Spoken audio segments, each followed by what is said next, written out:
참 좋으신 예수님, 오늘 이 새벽에도 주님께 감사드리며 이 하루를 시작합니다. 저희 마음속에 성령의 충만한 은혜를 부어주시고 진리의 말씀이 중심에 설 수 있도록 인도하여 주시옵소서. 내가 살아가는 이 세상에서 내 눈앞에 놓인 문제만 바라보는 것이 아니라 하나님 나라가 어떻게 진행되는지, 우리의 끝은 어디인지, 하나님의 역사는 어떻게 이루어지는지 그 전체를 조금이라도 볼 수 있는 그 시야를 넓혀주시고, 그래서 우리도 하나님 나라의 역사에 동참할 수 있는 그런 영광을 누리게 하여 주시옵소서. 감사드리며 우리를 구원하신 예수님의 이름으로 기도드립니다. 아멘. 안녕하십니까, 선한 제자교회 성도 여러분. 2024년 3월 26일 화요일 아침이 밝아오고 있습니다. 자, 44번째 이야기, 온 우주적 부활의 의미. 자, 오늘부터는 이제 그 부활장의 두 번째 챕터, 그쵸? B로 넘어갑니다. 온 우주적 부활의 의미. 제목이 굉장히 좀 거창하죠. 온 우주적 부활의 의미.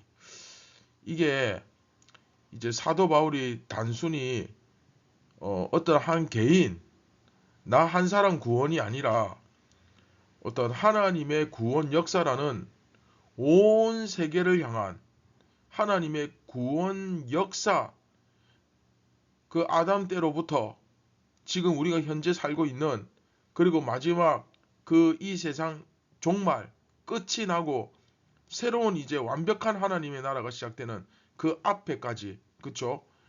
그 전체, 그 수천 년 전부터 앞으로 이후에 있을 그 전체의 구원 역사를 바라보면서 이제 설명하고 있기 때문에, 그래서 부활의 유니버스 뭐 이렇게 하려다가 이게 완벽하진 않거든요. 그래서 그냥 온 우주적 부활의 의미 뭐 이렇게 제목을 정하긴 했는데, 여하튼 이제 이번 이야기를 통해서 왜 이렇게 바울은 이 이런 거창한 이야기를 하고 있는지, 그것을 한번 우리가 깨달을 수, 알 수 있었으면 좋겠습니다.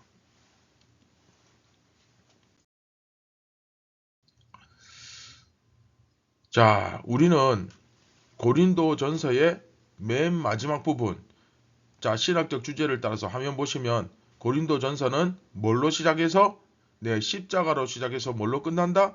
부활로 끝나는 고린도 전서, 그 부활 부분을 다루고 있죠. 자, 거의 이제 고린도 전서가 다 끝나가고 있죠. 그리고 그 신학적 주제가 아니라 그 내용 전개를 따라서, 그 내용을 따라서 보시면 본론 2, 그렇죠. 본론 1은 바울이 들리는 이야기에 대한 답변이고, 본론 2는 공식적인 질문에 대한 답변이죠. 그렇죠. 그 고린도 교회의 그 신앙 현안, 그 공식적으로 바울에게 질문한 문제들 쭉 보시면 결혼, 이혼, 재혼, 독신, 그 다음에 우상 제물을 먹는 문제, 그 다음에 예배의 질서, 그 다음에 부활, 그렇죠. 이 부활 문제를 현재 우리가 지금 다루고 있습니다. 그리고 부활장은 이렇게 다시 5개의 단락으로, 그렇죠. 카이스틱 스트럭처, 그래서 우리가 지난 시간까지 A, 그 첫 번째 단락, 그 부활의 타당성에 대해서 다루었죠. 사람의 부활에 대해서 못 믿겠다 라고 하는 사람들에게 바울은 이것은 절대로 그렇죠, 못 믿을 문제가 아니다. 이것을 못 믿으면 곧 예수 그리스도를 안 믿는 것이다. 이렇게까지 강하게 이야기를 하고 있죠. 그래서 지난 시간까지는 이 부활의 타당성, 그렇죠? 그러니까 예수 그리스도께서 부활하신 것을 수많은 사람들이 목격했다. 그리고 심지어 나도 가장 예수를 안 믿을 것 같은 사람인 나도 예수를 믿고 목격했다. 그런데 그 예수님을 믿는 것이 바로 복음이다. 예수님의 부활은 곧 복음의 핵심이다. 그렇죠? 그런데 예수님의 부활과 죽은 자들의 부활은 뗄래야 뗄 수가 없다. 왜? 예수님께서 부활하셨다면 죽은 자들도 부활해야 하는 것이다. 죽은 자들이 부활 안 하면 예수님도 부활 안 하시는 거다. 따라서 부활을 부정한다는 것은 곧 복음을 부정하는 것이고 우리의 소망을 부정하는 것이다. 이렇게까지 강력하게 어제까지 이야기를 했고, 그러면서 이제 20절에 자, 이게 앞에 이야기 부활의 타당성과 오늘부터 이제 다룰 이야기, 그렇죠? 아담과 그리스도 이 부분을 연결시켜주는 그런 부분이라고 했죠. 그래서 앞에서 주님께서 우리의 첫 열매로서 부활하신 것이다 라고 선포를 했습니다. 자, 여기서 첫 열매, 이 첫 열매라는 것이 굉장히 중요하다고 제가 말씀드렸죠. 왜냐하면 첫 열매라는 이 그림을 가지고 오늘 본문을 이제 설명을 하는데, 바로 아담, 그 첫 사람 아담의 이야기를 예로 들면서 그리스도의 부활에 대해서 설명을 하는 거예요. 자, 이번 이야기 본문 15장 20절부터 28절을 한번 이렇게 쭉 한번 보십시오. 보시면 상당히 또 스케일이 굉장히 큰 거창한 이야기들이 진행이 됩니다. 자, 다시 한번 정리합니다. 앞에서 바울은 많은 증인들에 의해서 목격된 예수 그리스도의 부활이 곧 모든 죽은 자들의 부활을 보증하는 것이다. 이렇게 강조한 후에 이제 이에 대한 그 신학적 해석을 쭉 이야기하기 시작합니다. 이어가기 시작하는데, 바울이 부활의 이 확실성을 결론짓기 위해 제시한 그 첫 열매라는 그 비유는 죽은 자들의 부활을 설명하는 가장 이제 적절한 그림으로 사용되고 있죠. 자, 그러면 우리 같이 말씀을 보면서 본문을 한번 보고 묵상을 시작하도록 하겠습니다. 그러나 이제 그리스도께서 죽은 자 가운데서 다시 살아나사 잠자는 자들의 첫 열매가 되셨도다. 사망이 한 사람으로 말미암았으니 죽은 자의 부활도 한 사람으로 말미암는도다. 아담 안에서 모든 사람이 죽은 것 같이 그리스도 안에서 모든 사람이 삶을 얻으리라.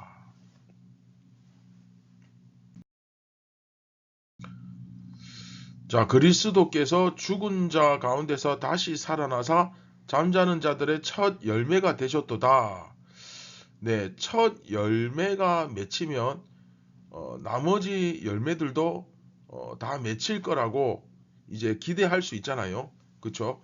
바로 그것을 가지고 여기서 이야기를 하고 있는 겁니다. 주님이 첫 열매로서, 그렇죠?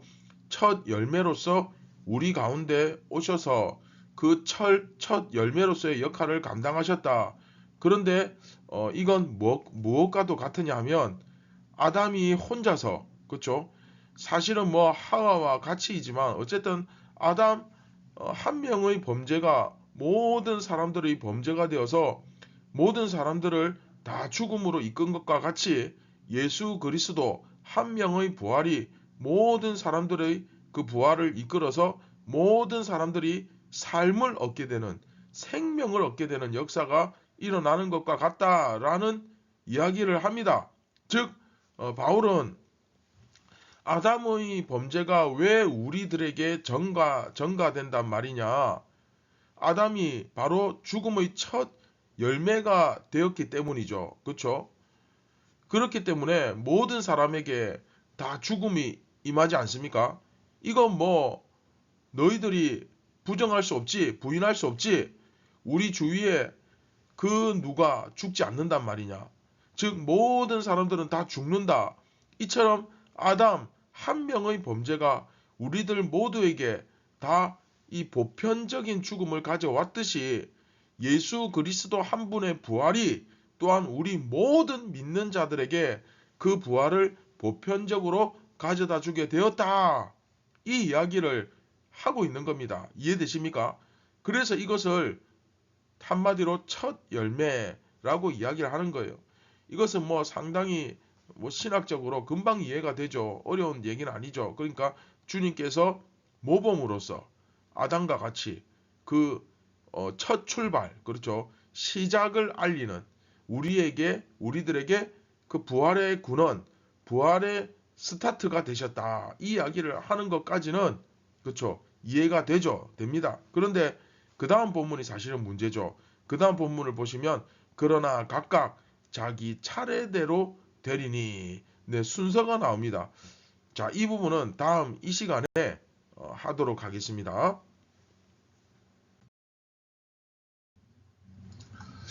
자, 말씀을 맺도록 하겠습니다. 조금 말씀을 끊기가 좀 본문 이게 애매하기는 한데 어쨌든 오늘 말씀에서는 바울이 첫 열매에 대한 설명을 아담에 의해서 세상에 사망이 들어온 것 이것으로부터 설명을 시작했습니다. 다시 말하면 아담은 범죄와 사망의 첫 열매였다. 그렇죠? 이해되시죠? 아담이 죄를 범함으로 말미암아 그 이후에 모든 사람들이 다 사망에 이르게 된다. 뭐 이건 주위를 둘러보면 뭐 그렇게 이해하기 어려운 문제는 아니죠. 그렇죠? 사망의 첫 열매 아담. 그렇죠? 그런데 그리스도를 통한 구원 이건 역시 마찬가지로 이렇게 이루어진다. 아담은 사망의 첫 열매, 예수님은 부활 생명의 첫 열매. 그렇죠? 예수님이 죄를 범하지 않으시고 사망을 이기심으로 말미암아 그를 믿는 모든 사람들에게서 죄는 사라지고 생명을 이기게 되는 그런 역사가 일어났다. 그렇죠? 다시 말하면 예수를 믿는 우리가 바로 네, 그런 존재가 된 겁니다. 결국 여기서 믿음의 전제 혹은 근본은 뭡니까?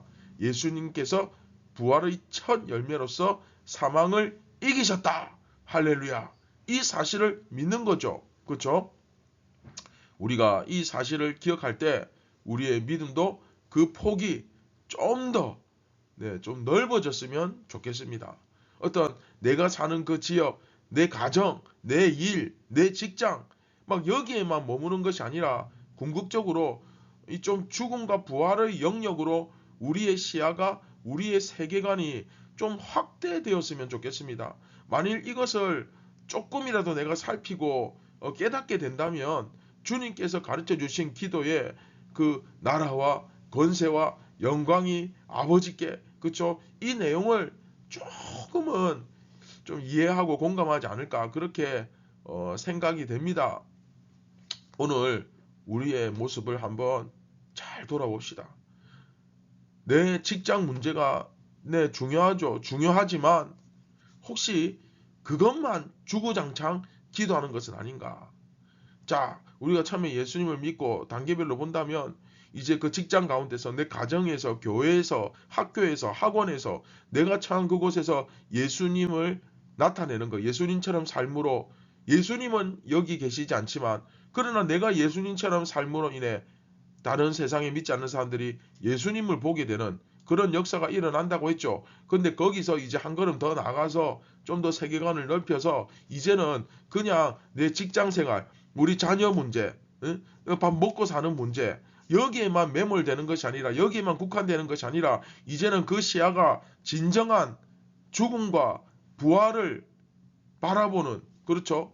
우리의 시야가 좀 더 확장되어서 이제 이 죽음과 부활 그리고 하나님의 나라 이 하나님의 나라가 완벽하게 이루어지는 정복하는 이 여기까지 우리가 볼 수 있어야 됩니다. 왜냐?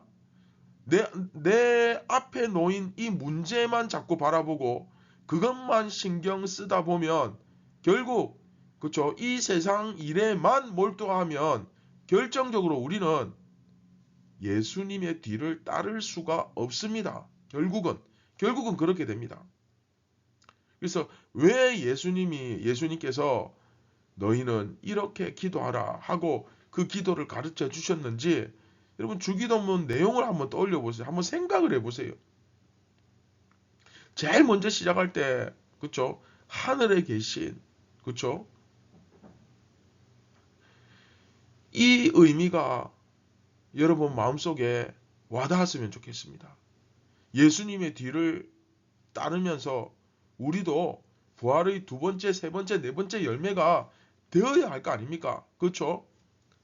오늘 하루 여러분들의 세계관이 이 부활의 영역으로 확장되어 좀 더 이제 내가 바라보는 시야가 고민하는 그 문제가 그 범위가 좀 더 넓어지고 넓은 마음으로 하나님의 이 큰 나라를 가슴에 품고 기도하는 진정한 그 천국 시민의 하나님 나라 백성의 품격이 느껴지는 그런 하루 이 아침이 되었으면 좋겠습니다.